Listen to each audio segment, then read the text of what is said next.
Okay.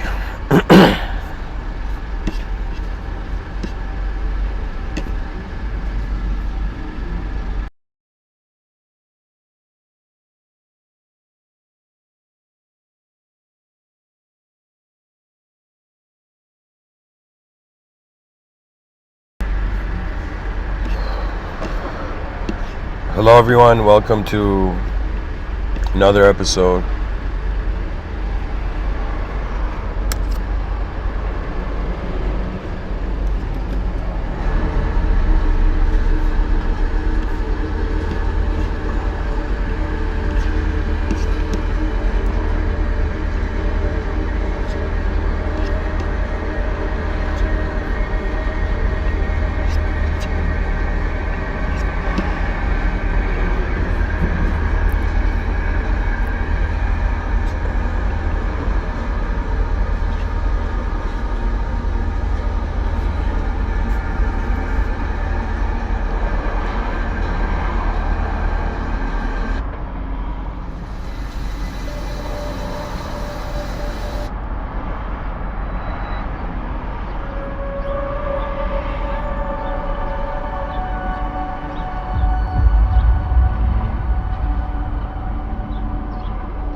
Oh my god. Hold on guys.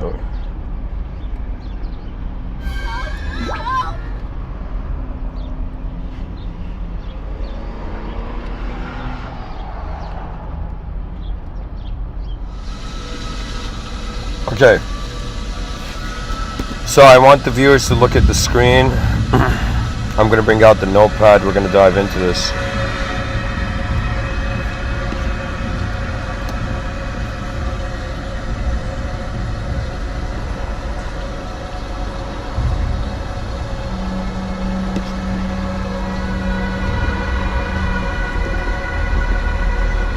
So, what is consciousness? What does singular access mean?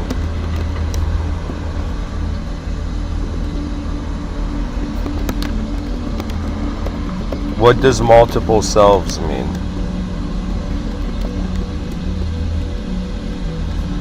And then finally, what is attention's domain?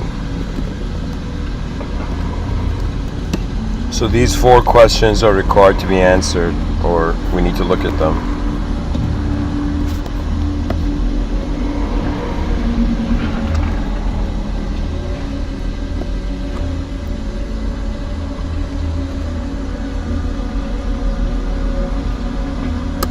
Wait a minute.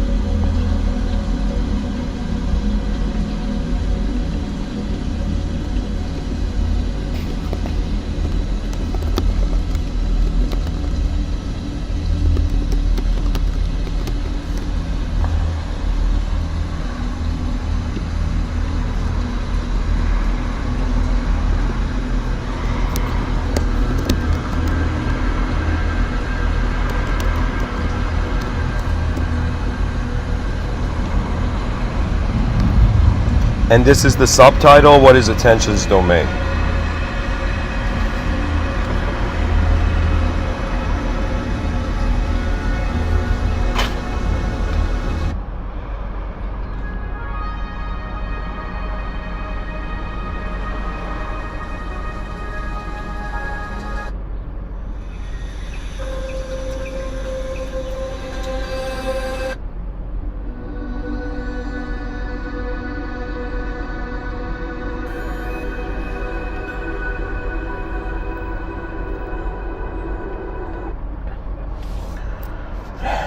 Sorry guys, I'm just trying to fix my playlist from another dimension, you know, I'm joking.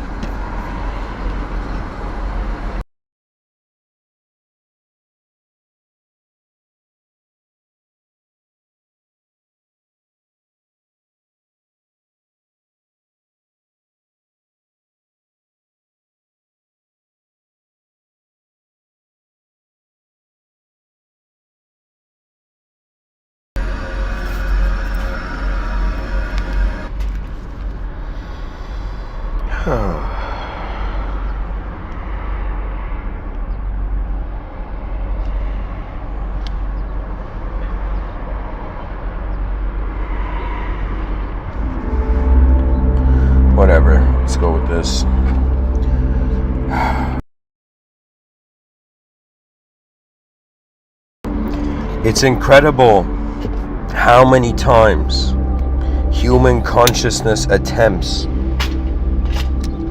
to comprehend itself. You know, last night I was thinking about a very strange idea.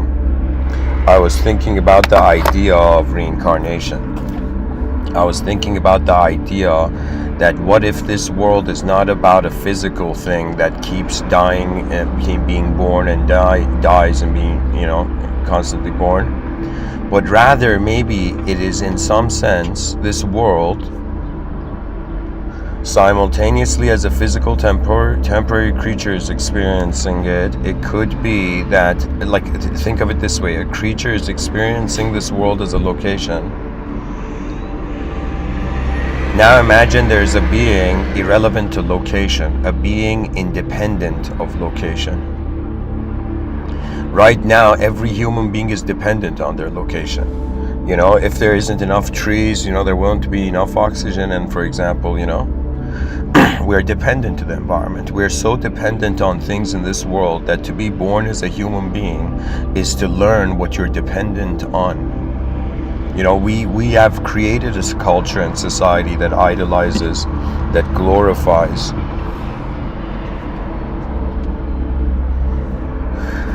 individualism.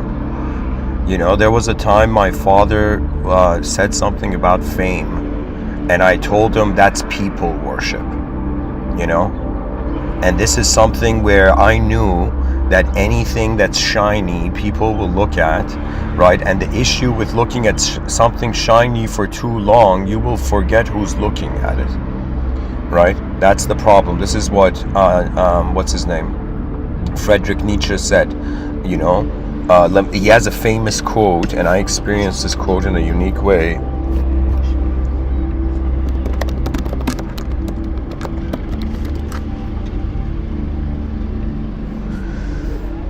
Friedrich Nietzsche says, "Battle not with monsters, lest ye become a monster. And if you gaze into the abyss long enough, the abyss gazes into you." Let me see the full quote, guys. This is the quote. Friedrich Nietzsche says, "Whoever fights monsters should see to it that in the process he does not become a monster. And if you gaze long enough into an abyss, the abyss will gaze back into you." So this thing happened to me personally, but I was not fighting a monster. I was in some sense confronting the unknown nature of reality. And so in this, since starting 2014, when I started these talks up to 2016, I remember I was becoming the abyss. What that means is I was not, like, this might sound strange, even though we are in the human form, even though we are existing as a human being, but the ignition of our inner realms may not be human. Do you understand? That means we look human, but to behave human is a conscious experiential effort. Do you know? Something they didn't tell me as a kid, later on I realized about life, that it takes effort to be a person. We think we effortlessly are, but nothing effortlessly is. Everything has gone through a mastery of cultivation.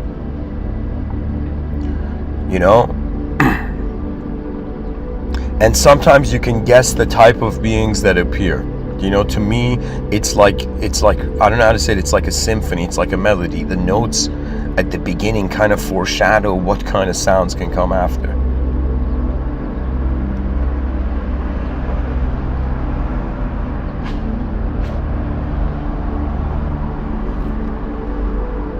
So this looking into the abyss that our species has a challenge and will look into, and has to be careful not like Frodo to fall into the pond like in Lord of the Rings, the second one. The idea is simply this. Let's say you're a good person, and as a good person, you want to go and stop evil. You want to go fight evil, and so you go and fight evil. Okay? When you are fighting evil, you imagine your first attempt is to infiltrate evil, and so you're acting evil, Just like there's good people who act evil, just like there's evil people who act good, there's good people who act evil. But they're doing it more like a sort of outer realm chess game, I think. This world is so fascinating. Pretty much I'll tell you, if you're a young kid and you like games, that's a good thing. You know why? Because the world is filled with them. Everything is a game. Every moment that we choose to do something, we've chosen to be a player. You know? The moment I knew this from the beginning, that when I give these talks,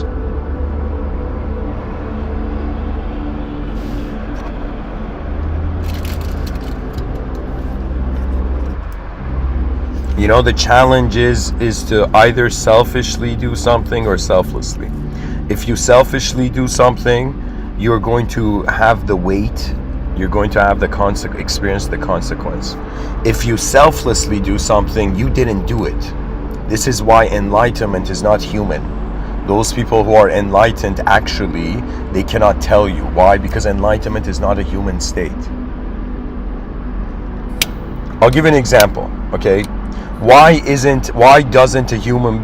a human being try to get enlightened? Why doesn't a human being try to be a human being, right? Why don't when we ask, like, let's say you ask like the child of a Buddhist, you know, and you ask this child, hey, what do you want to be when you grow up? And the Buddhist kid is like, yo, I want to be enlightened, you know, and you're like, oh, you know, look at this kid, he wants to be enlightened, you know, and then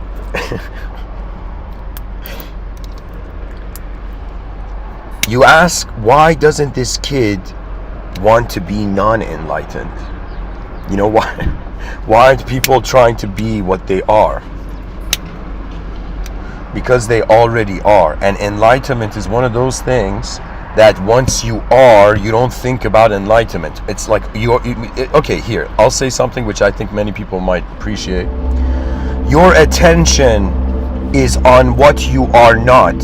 And this is why in the karmic events of life, when we chase what we want, they say when you chase the butterfly, you're a step behind, because a part of you wants something, and because you want something, your subconscious feels you don't have it. So the mind is in a paradox when we want something. Do you know why? Because a part of it feels it can't have it. That's why it's reasoning it wants. But do you understand? So this is the thing. Anybody in this planet who has gotten close to getting something and then suddenly felt like some force field pushing them away, not only does God have another plan, but it's simply because you do not believe you can have. Do you understand? You know, I realized something that really upset me, okay? And I realized that rather than interpreting everything in this world as an energy that, if used properly, can contribute, we are fighting over misuse.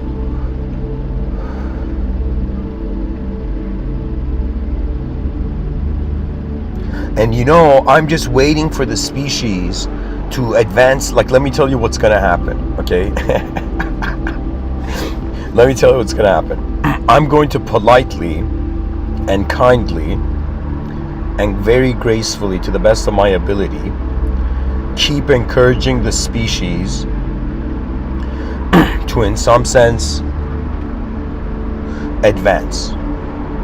My whole purpose in this existence is to witness the advancement of civilizations as they always have been advancing. The legend of what this moment of our universal sector is destined for beyond what it wears. The appearance of your world is the dress wear of your world.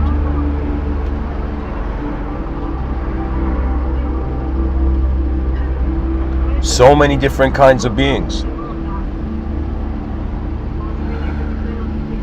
There will come a day where whoever you are, you will realize living for yourself is a 100-year strategy.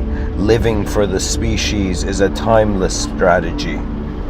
All the children born, all the human beings, all the parents playing their parts. Right now, as I'm giving this talk, I'm looking outside, and there's this mother with, moving her carriage of her child, from Starbucks. And I ask myself, what am I seeing right now? Why am I seeing human beings surviving? What is the value of our survival? What are we trying to stick around for?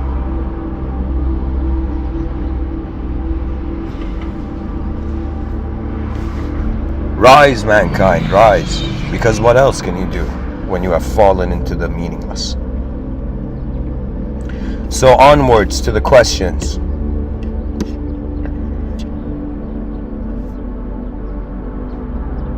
As the universal sector, as my witness.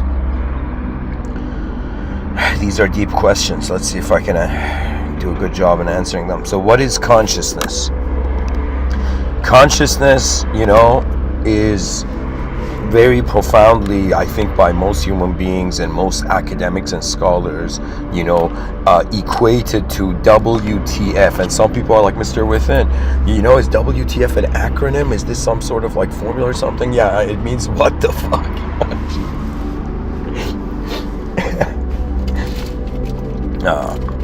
So what is consciousness? The first answer is we don't know. Okay, here. No, I'm joking. Let me seriousize myself.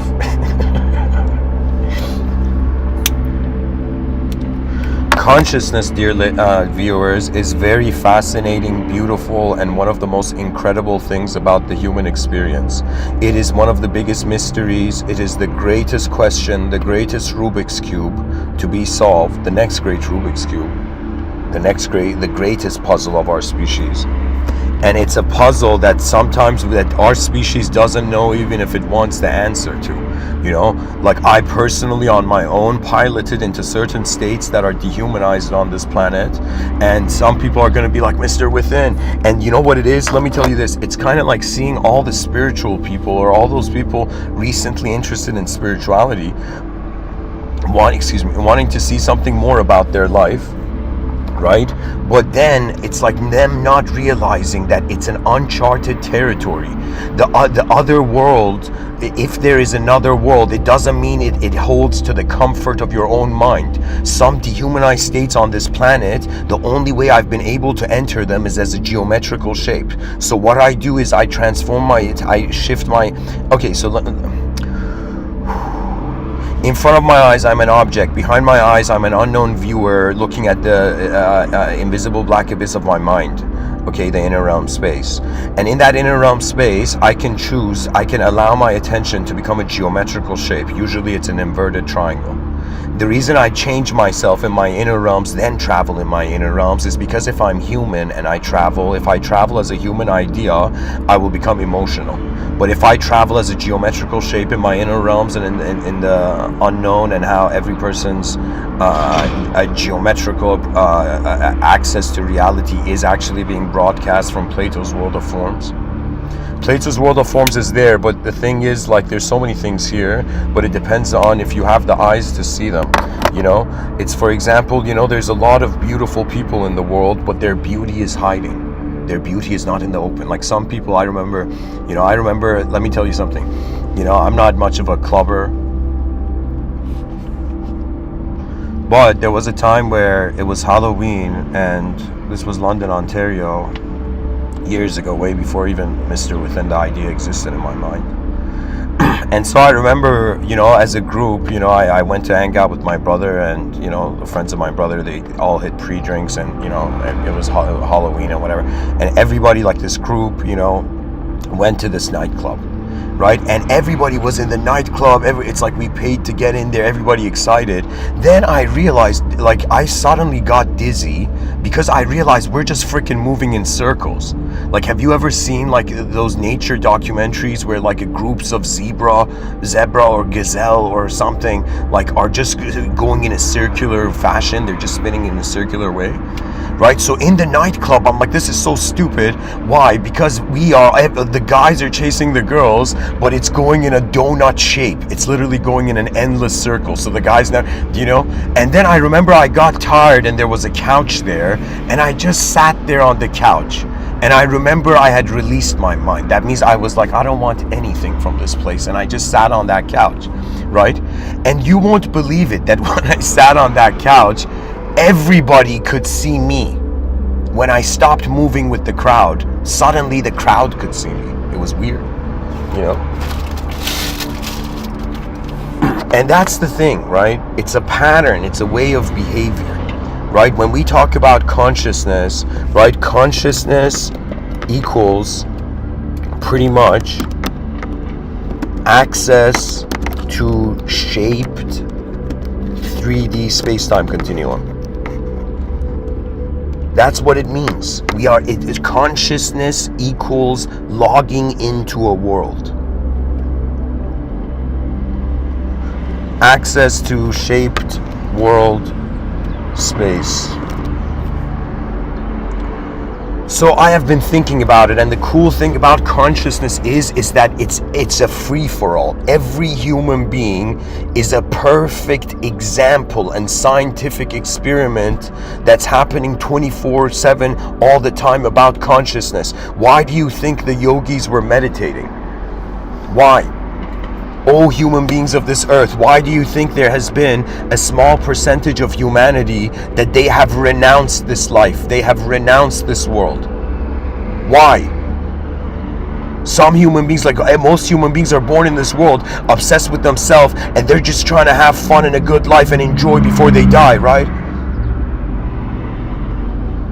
So somebody has to say, somebody has to answer the bizarre question of why a human being back in the day when civilization was new stepped out of civilization, went into a cave and decided to live in an isolated fashion.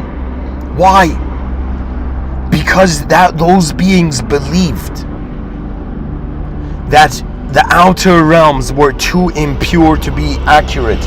They were so smart, the ancients. They weren't just smart. You see, some people are smart because they're good at problem solving, and some people are smart because they have seen ahead. They have seen the space. They are contextually geniuses. Some people are conceptually geniuses, I would say. For me, when it comes to certain conceptual things, like, I don't know, sometimes, like, when it comes to certain, I mean, not like, I don't know, some basic things, like sometimes I notice like I'm not understanding, but suddenly certain deep things were very simple for me to grasp. You see,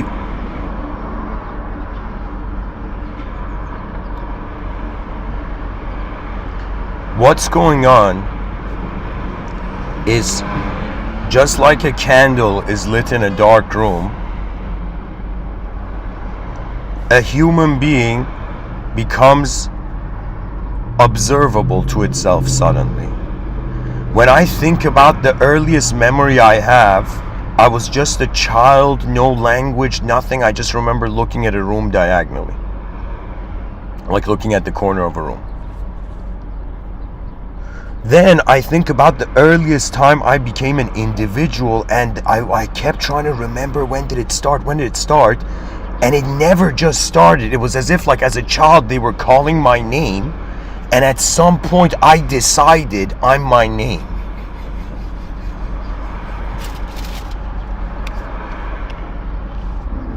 Isn't that incredible? It's literally like a sort of beautiful conditioning. It's like a sort of psychological, cultural sculpting.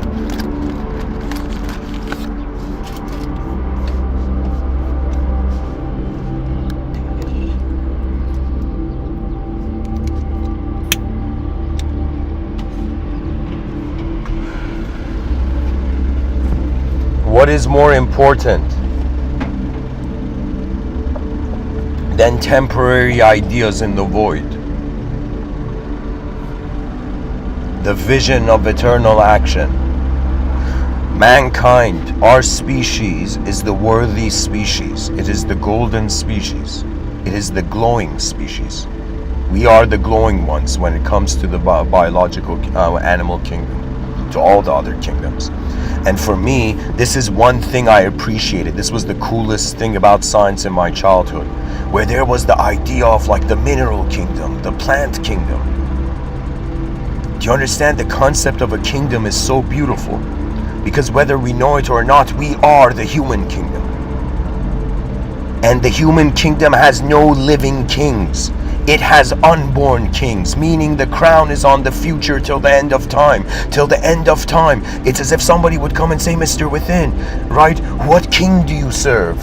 What queen do you serve? What royalty, what kingdom do you serve?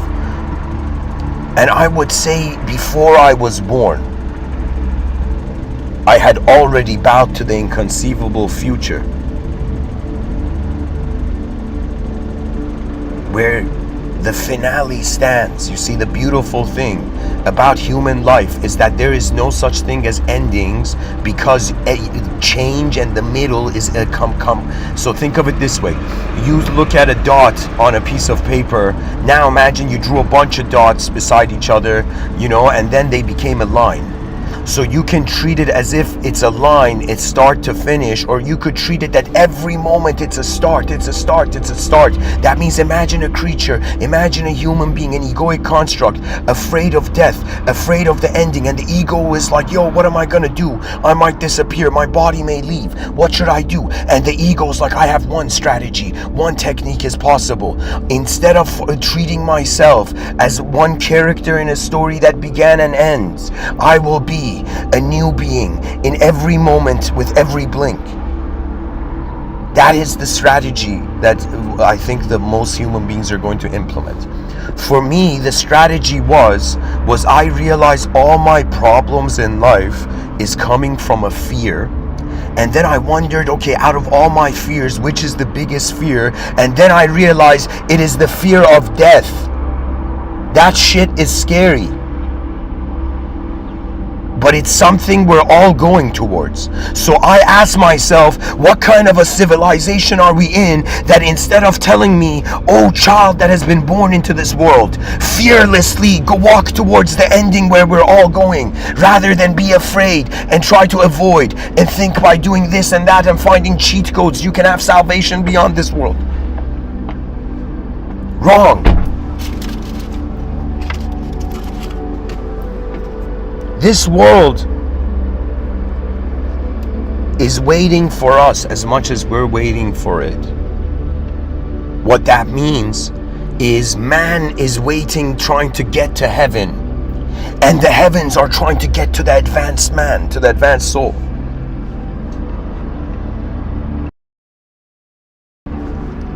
Some people would say, is heaven a place? I would say a place is something that is necessary for physical creatures that need to be somewhere. But if the beings are not physical, why do they need a place? If the soul is beyond an object and subject, then paradise per se is not a location, or optionally is. In this lifetime, I've had two dreams. Once I had a dream of hell, and then once I had a dream of heaven. I'm not kidding, guys. This was the closest thing my mind had simulated in this life, in a dream state of hell and heaven. Okay? And I'm going to share it. Why? Because our species is going to confront so much more in the future beyond any imagery that bothers us now. That like talking about anything right now is actually talking about nothing. It's not nothing's. And the future generations are going to be so beyond what we're talking about that it's not nothing's a big deal now. So the dream I had of hell was a very weird dream, and there was this staircase, and the staircase was made of skin, and it was a effed up dream, and it was a very quick, like maybe like at most like 5-second dream or something, But I knew in the dream exactly what it was and where it was. Then I remember I had a dream of heaven, and this was the most beautiful, incredible dream I had. And so what it was is, it was like this sort of like cream orange sky. Okay, I don't know why I saw it this way, right? And what it was that there was this house, there was this pool, there was a bunch of trees at the edge, and this house at the edge of its walls was in a place where it was as if, imagine, it appears like clouds are separating buildings, but they are not clouds. I don't know how to say it. In the dream, I float and I go up to this. The feeling, the emotion I have in the dream is nothing I've ever experienced. The sensation in the dream. And in the dream, I'm hovering above this pool and I go up and I see this strange chip. And I didn't see it enough to remember the exact chip, but I remember I stare at this chip and I wake up, you know. But in the dream, I had an instantaneous knowing that it was, for example, heaven in my experience. But I'm a person who I've learned to honor my mind by in some sense watching it. Okay, most people are watching life as their minds, but not a lot of beings are watching their own minds. Okay, to watch your own mind is strange because watching is usually the other. You know, we usually say, yo, I saw, that guy the other day or that girl the other day, you know?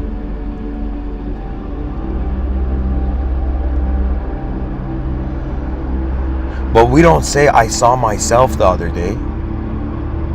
Right? We have this view that we are the seer. We are the one that's looking. But if you attempt to look at the one looking, you see that's an impossible act. Which is another way of saying the reason the observed cannot explain the observer, because the observer has to be beyond the observed to notice the observed beyond the observed. What that means is if somebody is inside a box, they can't see the box. But because you can see yourself, consciousness is doing something in the biochemical mechanism that it's appearing as if it's outside of itself.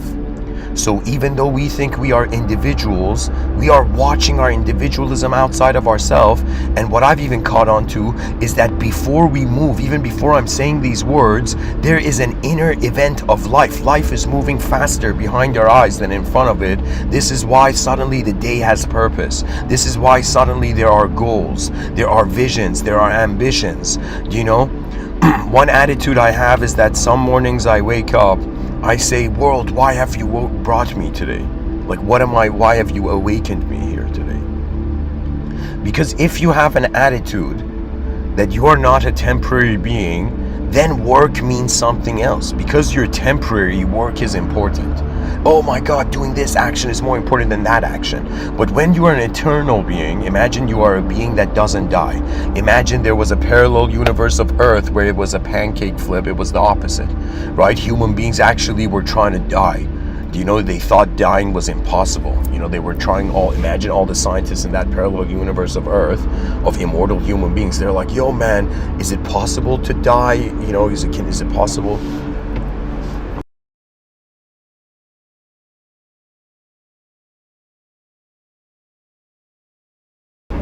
And you know, death could be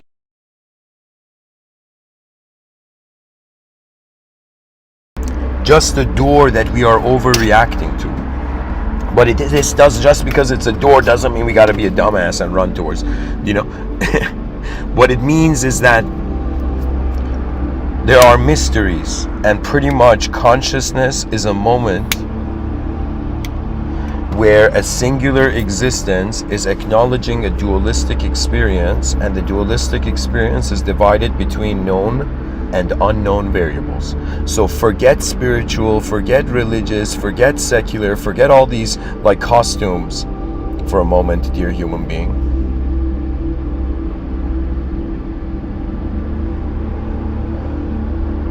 Because our humanism transcends our culturalism. When we forget this, we either turn into beasts or machines. To be human is sacred. To be human is to be the microphone, the telescope, the paintbrush of the divine. Every person is living in a simulation to themselves. And we are alone in our own simulations. Until either we change or the world changes. You know, everybody is like, you know, the self-help industry is huge. It's like $1 billion industry. And I was like, yo, you know, it says self-help, but everybody's buying other people's books, you know. You know, for a long time, you know, there was a moment I was like, yo, the self-help industry makes sense if it's the authors helping themselves with their books, you know. That means the author's book made money and therefore self-helped the author, you know.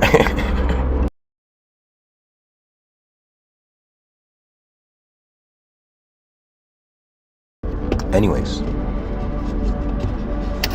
known variables and unknown variables. What does this mean?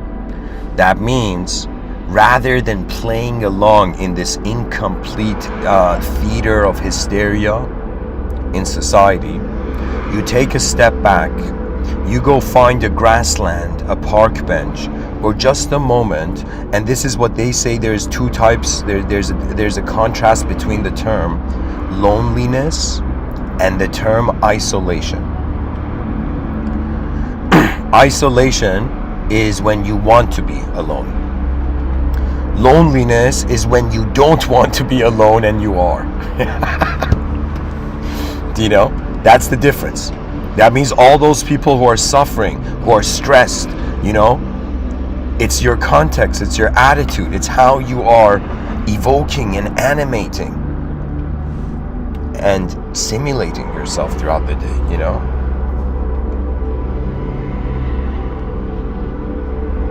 So when it comes to the unknown, that's when we drop we throw in the towel. Okay, you know what that means? That means the intellect can use objectivity and subjectivity, but the moment the intellect realizes the way it's being an intellect is that an unconscious object somehow has managed to become a conscious subject to itself. The subject is conscious that it's being an existential entity, but existence is working in accordance to the laws of the outer realms of the world of the physical reality. Okay, so what I'm trying to say is like imagine you enter a room and they just give you a catalog, give you a uniform, and they're like, okay, you're this, go be this. And then as you've gone to be that, in the middle of it, you're like, wait a minute, I never figured out, I never asked myself what I wanted to be. I never actually found a moment where I climbed a mountaintop and I was alone and I looked at the world and then I made a decision about what it means to me, what it is. Is the world even beautiful? Is it ugly? Do I like it? Do I dislike it? Do I like myself? Do I dislike myself?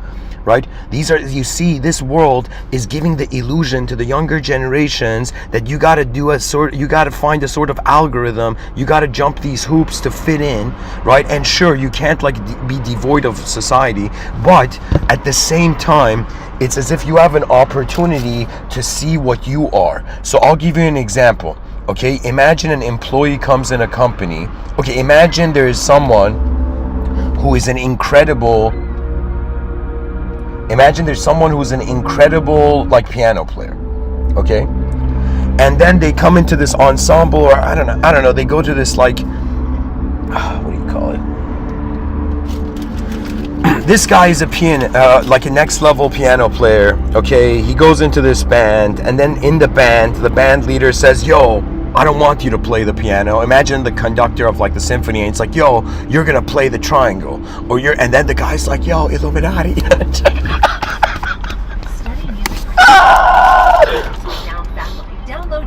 And the guy's like, I don't want to play the triangle, I want to play the piano, you know. And then the conductor's like, no, you have to play the triangle, or you have to play the drums. And then this piano player realizes, oh my God, I'm in a system that the system does not acknowledge my value. So the first thing about evil is that if it gets rid of an opportunity, it's stupid evil. You see, there's evil people who are just like, yeah, I want to control shit. And then there's some evil people, right, who think about what they're doing. So there is short-term evil, which is emotionally induced, and then there's long-term evil, which is based on the greed of a subjective outcome, of an abstract outcome.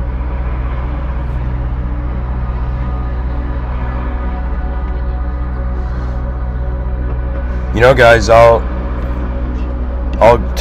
close the notepad and I'll just try to go through the questions one by one. I'll just get through it somehow.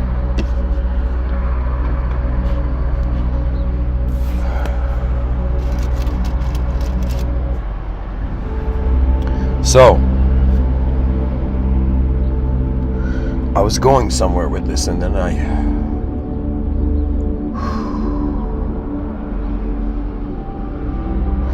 there is good people, there's evil people, and they're destined to meet each other endlessly till the end of time. So I was like, yo, I can have a dualistic identity in this reality. That means, okay, I remember. Okay, so this is what I was gonna say. Imagine, instead of the musician example,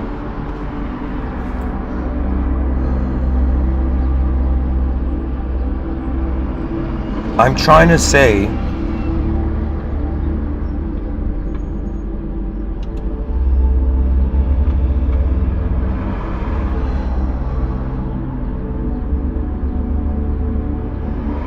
that if the piano player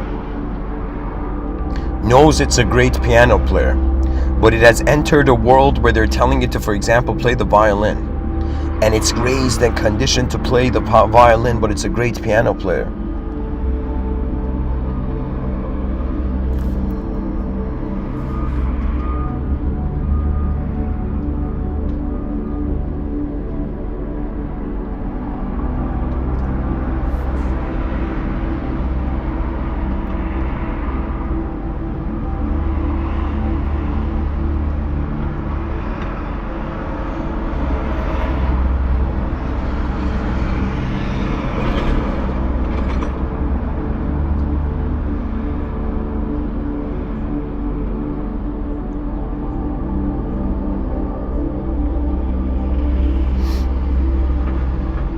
It's strange. It's like the world is moving too much to be, a structure of a, truth noun, a nounly truth. And if we treat it as a verbly truth, it's a truth without like a singular structure.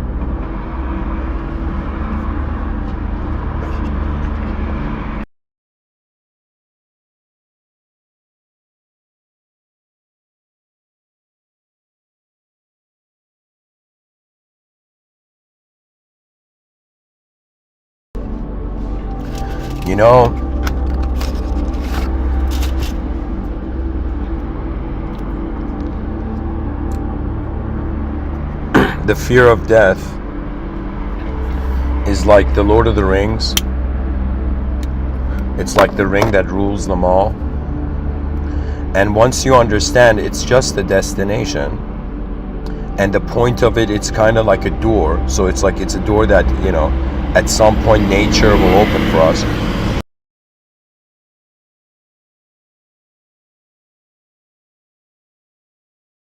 But the idea is to immediately, as a being of attention, notice where you are and begin working. Eternal beings have nothing else to do other than work and play. Nothing else. Imagine some guy made it to heaven, and in heaven he's like, God, can I ask a question? And God's like, okay, man, what's your question? And the guy says, God, why did you create everything? Why? What reason? What secret hidden reason or agenda or meaning? What was the point of all of this? And imagine God's like, I felt like it, or I just wanted to have some fun. It's like, let me create my own world, man. Mankind's like, yo, this world doesn't make sense, and God's like, yo, is my creation, like giving me a bad review? Can you imagine your artwork giving the artist a bad review? That's like,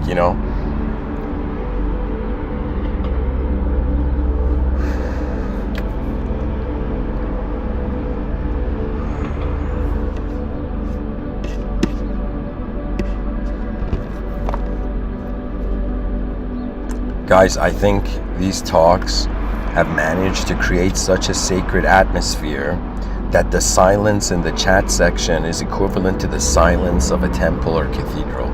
Yeah.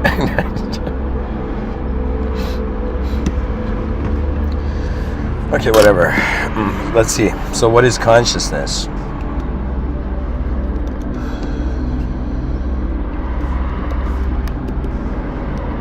It's like, scientists are having such a problem defining consciousness. It's right there in the dictionary. The great mystery is solved, guys. Yeah. Consciousness. The dictionary says it's a noun, the state of being awake and aware of one's surrounding. The awareness or perception of something by a person. The fact of awareness by the mind of itself and the world. Remember this screen. This is my first game. The internet was not. So consciousness is official proof of an invisible fact.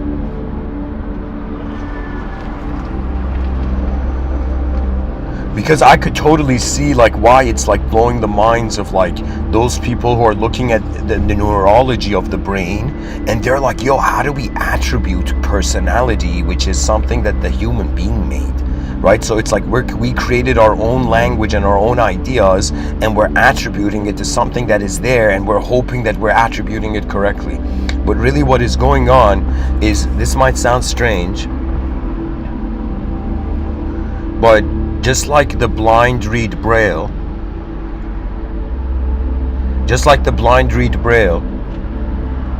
the species is in some sense trying to measure reality, but its measurements are associated to its own sense of truth.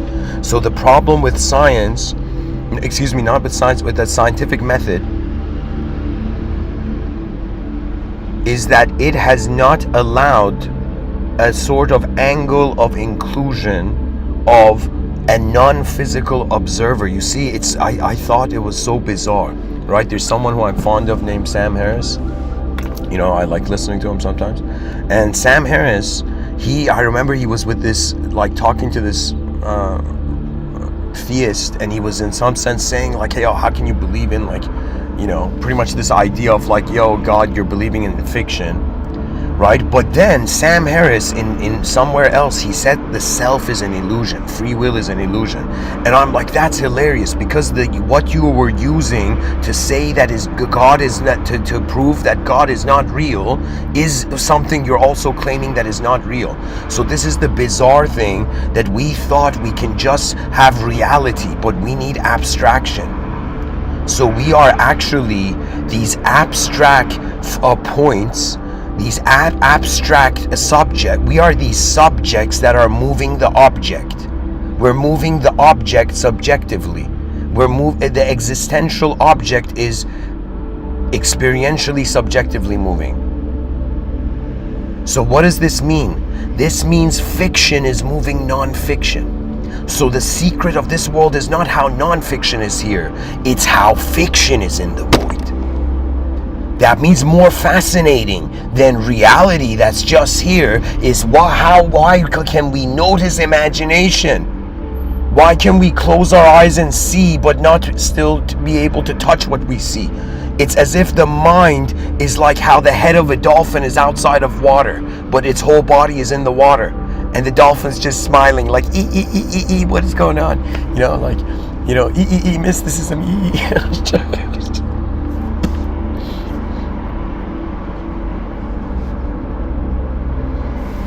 Nice, we have people from Ireland listening.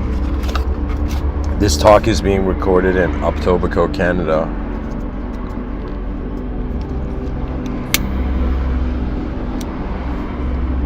So anyways, let me speed this up. I was reading the definitions of consciousness. It says,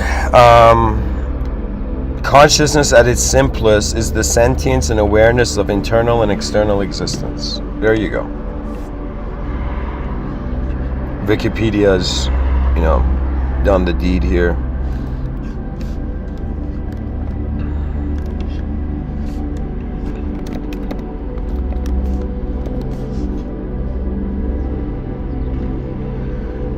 So is sentience and awareness of internal and external existence. So this means that even Wikipedia is telling us that the awareness of internal and external simultaneously is consciousness. Consciousness cannot be either good or bad. It cannot be just physical or non-physical.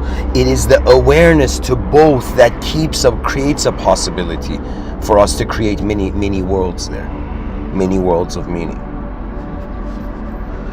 What does singular mean? Singular means everything equals nothing, or that's what it means. So if somebody says, yo, I'm oneness, everybody's oneness, then theoretically we don't need to do anything because oneness can't do anything. Oneness is not separate to do anything anywhere, because it is the self, the place, the world, and everything all the time. You see, those people who truly go into non-dualism and metaphysics, they're actually dehumanizing themselves. It's not that it's wrong. It's a blissful, like, let's say, even ascended experience, right? You know, go dive into the oceans of love as much as you want. You know, there's poets like Rumi. He says you're not just a drop in the ocean, you're the whole ocean, the entire ocean in the drop. And then you have Kabir, where he says, many know that the drop merges into the ocean, but few know that the ocean merges into the drop, which means that it's not just man going towards God or going towards truth, but truth is also marching towards man. Because the advanced civilization is a beyond worldly command. Do you understand? It's something that's like it was rooted prior to the design.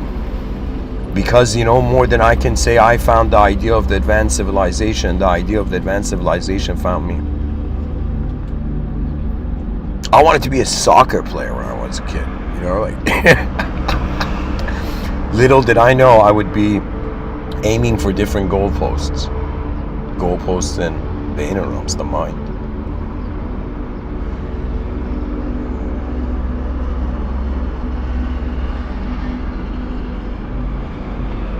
You know, it's like you have an athlete in the outer realms do a backflip, and then you have a philosopher in the inner realms do a backflip of considering the other angles of reality. Access means open system in which what you access changes the system.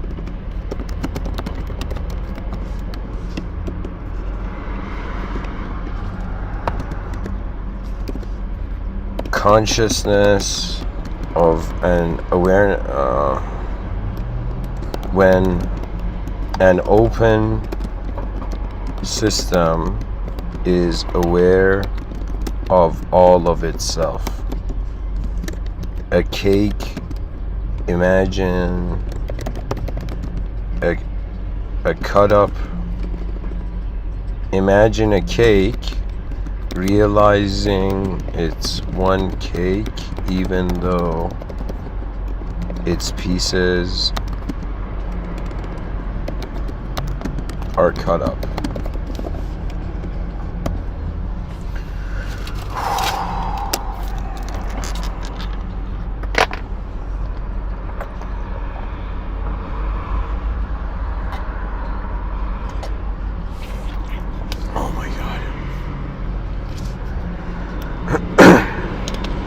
You know, guys, I'm probably going to go into the water business in the future because I'm so thirsty.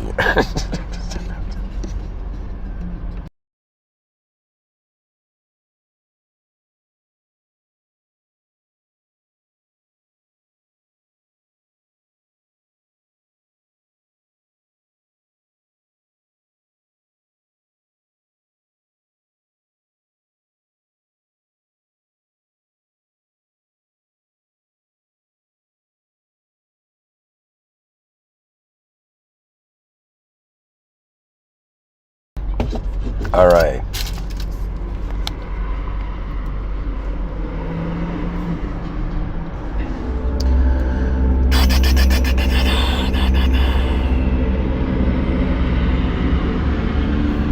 Oh, how we have entered the world of worlds, just to realize, like Jon Snow, we know nothing.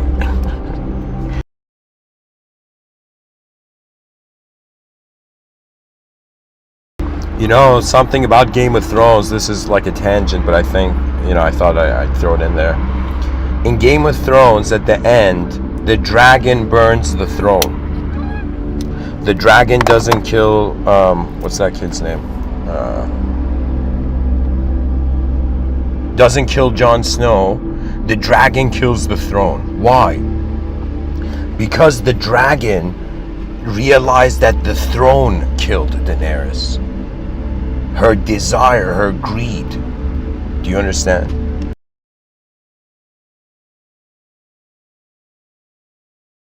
So it was as if Jon Snow, a character who was just, his main trait was that he was doing the right thing all the time. The universe made him king at the end, just so he could do the right thing that no other king could.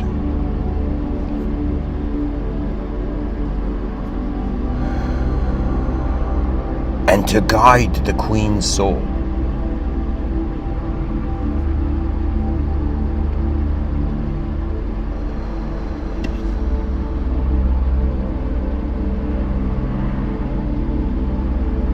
Somebody in the chat section says, I wanted to be a soccer player too. Guys, I'll tell you this. There was, for me, it was Ronaldinho. It was at that time where I got into like soccer. Ronaldinho, Cristiano Ronaldo, and there was this guy called Quaresma who would do this technique called the Rabona. And I remember I would try that so many times in this park beside my house, to try to hit the crossbar, with a Rabona. And I managed to do it, but there was like, it was too much, at some point I'm like, this is not an efficient soccer technique,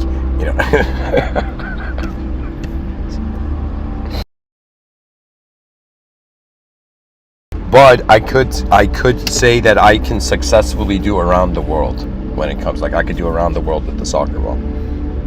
Anyways, to keep going with this. So what does multiple mean? Okay, multiple, from one angle we have to consider it had to be singular, and then the singular is separated, and that's how the parts have connection. So it's kind of like the fingers of your hand are separate, they're multiple, you have multiple fingers, but they're connected by the one palm. So singular access to multiple selves is like consciousness is like the palm and the fingers are the selves, right? And consciousness is realizing it's like both, right? So it's as if you're realizing you're an individual existential entity, but simultaneously you're an experiential observer of a possibility to be a dualistic entity and be able to choose between the sides of the coin. You see, the reason they say moral relativism, why is it relative, is because every person's eyes is starting from their own context. You see, why do people go to school, right? It's literally like the same thing as a blacksmith does. To align your inner world to the outer world.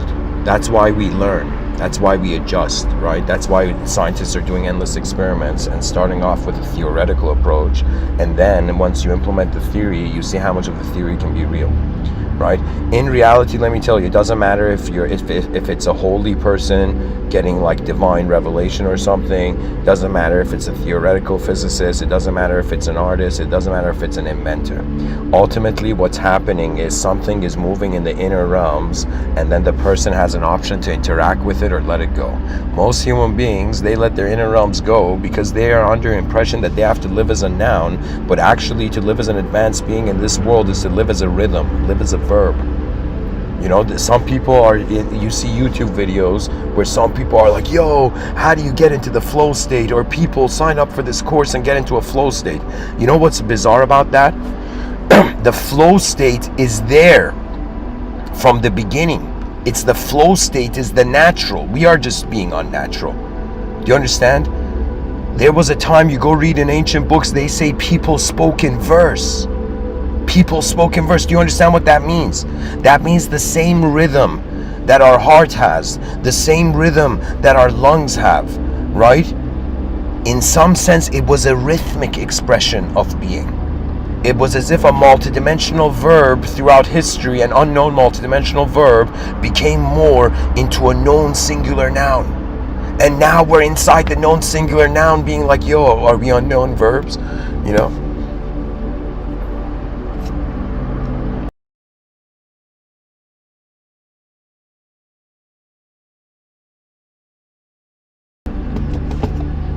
Everybody wants greatness because why not? Imagine, there was a service in the future called the Greatness Program, and people were like, "Yo, what is this Greatness Program?" And people would be like, "It's great," and then inside the Greatness Program, they'd be like, "Yo." I don't know. I don't want to.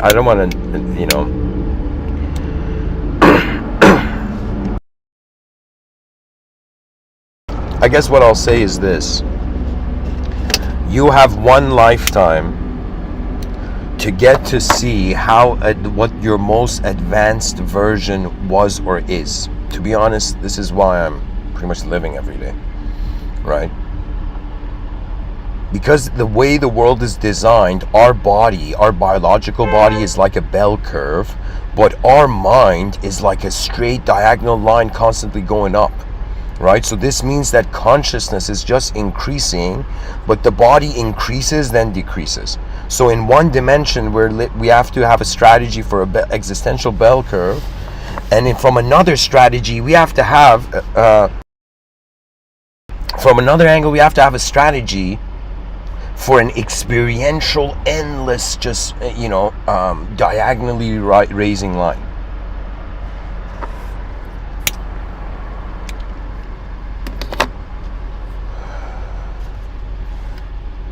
But it depends on, I wrote so I sometimes when I'm like preparing for these talks, like trying to get the names of the talks, what I do is I write them, like all my mirrors and windows in my house, I've written stuff on it with like dry erase markers, right?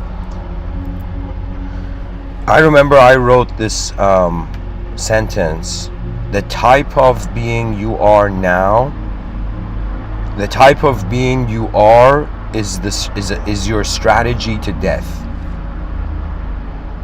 So what the idea was is that what you're being now is your greatest strategy to what will happen to you. But what you're being now is not just the physical thing. And human beings are known to, in some sense, be creatures that reorganize, realign, redesign.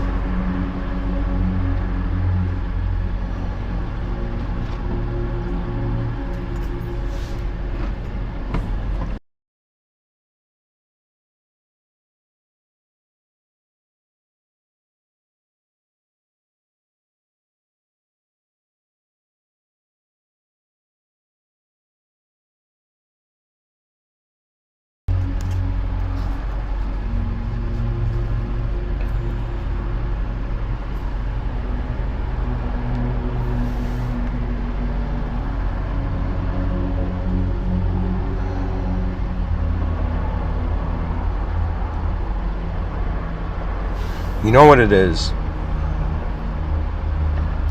It's just the species. Everything imagine is a technology. I think future metaphysics is going to be like let's say futuristic spiritualism might be something like this. Cyber spirituality maybe like something like this, where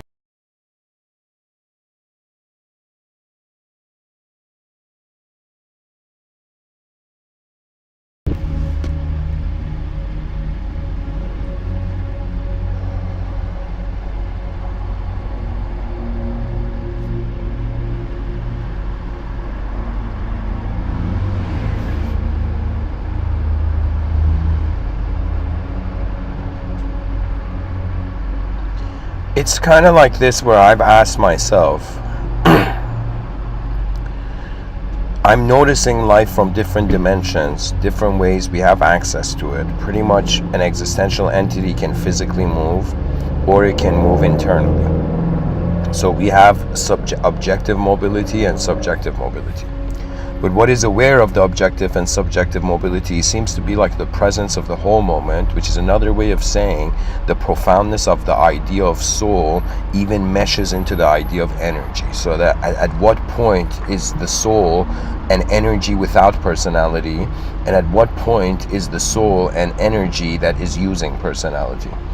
Do you understand? So it's as if like that means like it's like a trio. That means there's energy, then there's like the unknown a divine factor, and then there is in some sense the content, the shapes. So it's like shape, energy, and unknown soul together are leading to let's say the blueprint of a reality.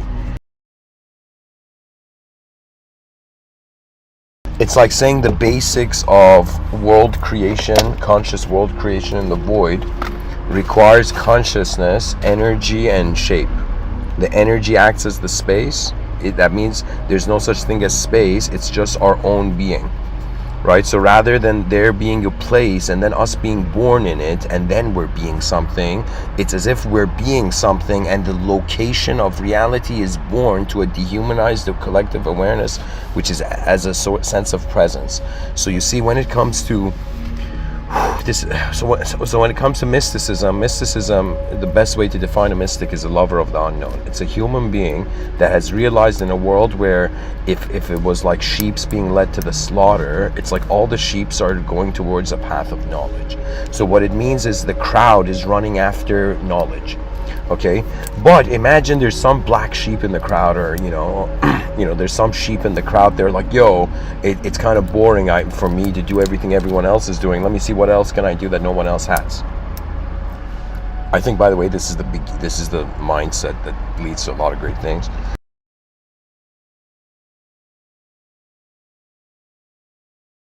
Because you either compete in previous markets or you go create a new market. You create a new niche, right? You either do something new or you repeat something from the past, right? This is really the options to being a person. When we have fear, right, or desire, we're most likely doing something based on the past.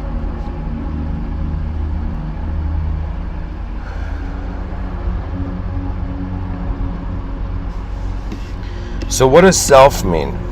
In mysticism, there's a very profound term. They say, who am I? Anybody who asks this question, this question is like is like Excalibur, King Arthur's sword, okay? But it's like the sword before it's being pulled out of the stone. The question, who am I, is asking what is running the show.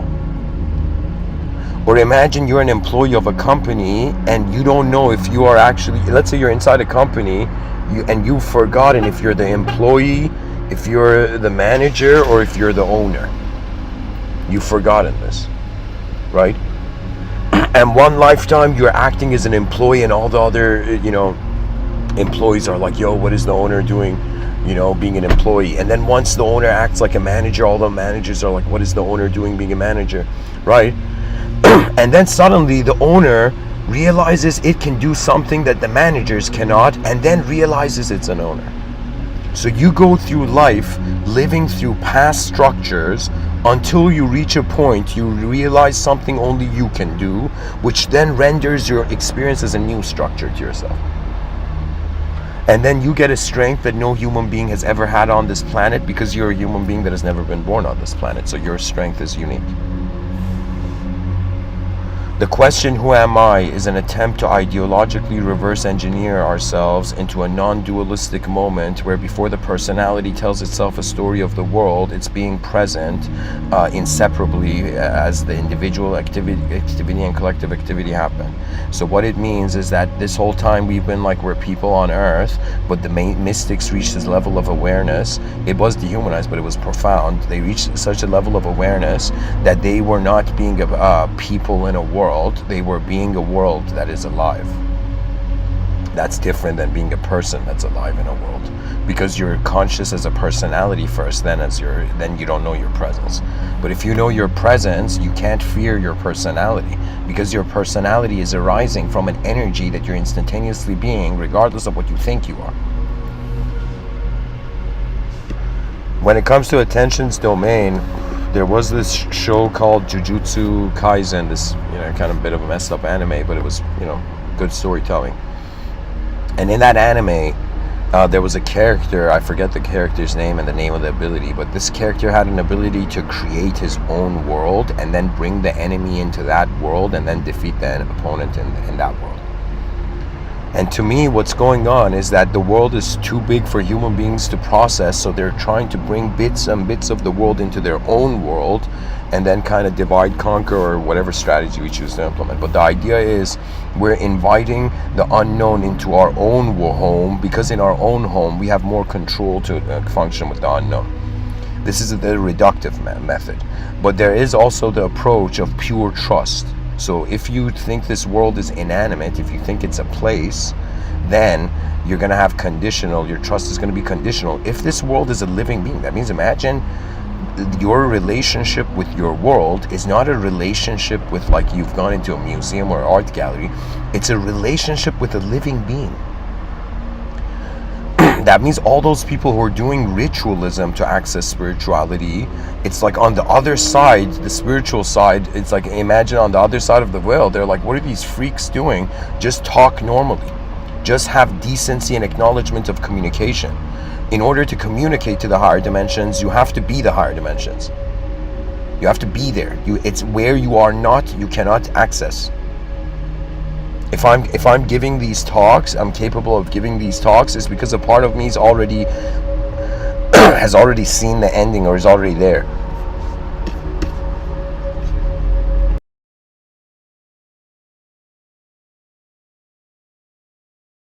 And what could be at the ending and the beginning? A being that is endless and beginningless. Maybe temporary life is eternal, is training for eternity. Who knows? So what is attention's domain? Where your attention goes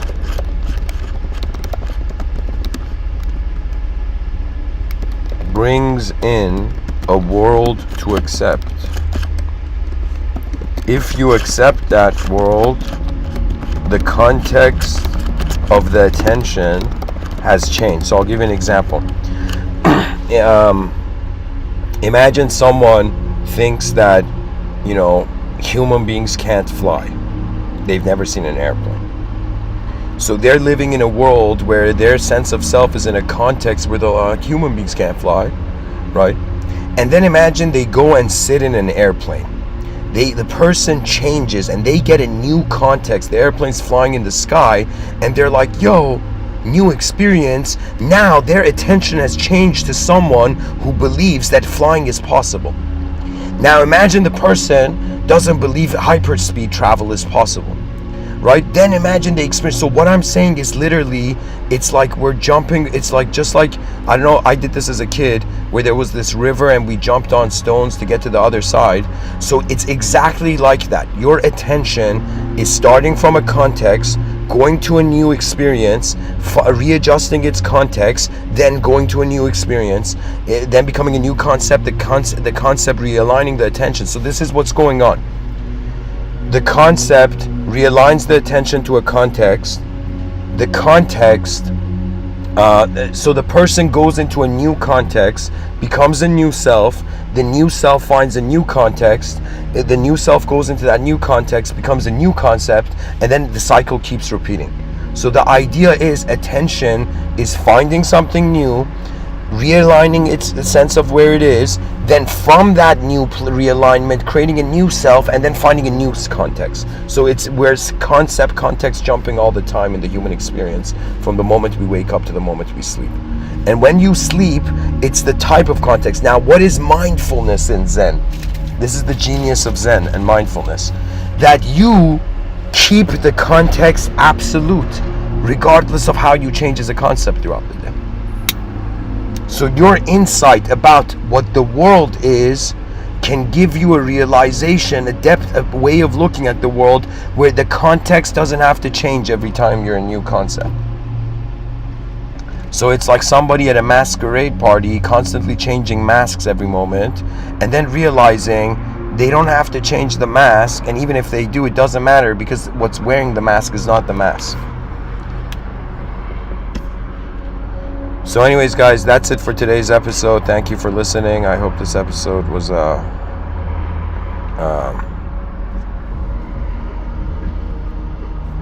essential. And to be honest, we don't know what we are, which is an incredible way of saying we have the opportunity to still figure it out. We're living at a time in history where we don't know what the mind truly is. The consciousness is still a mystery. So that means the great problem is there to be solved. Do you understand? It's as if nobody's, it's like the species has the golden ticket, but it hasn't entered the event yet.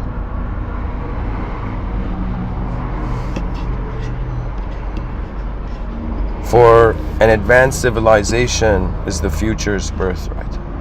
Rise, mankind, rise. Thank you for listening.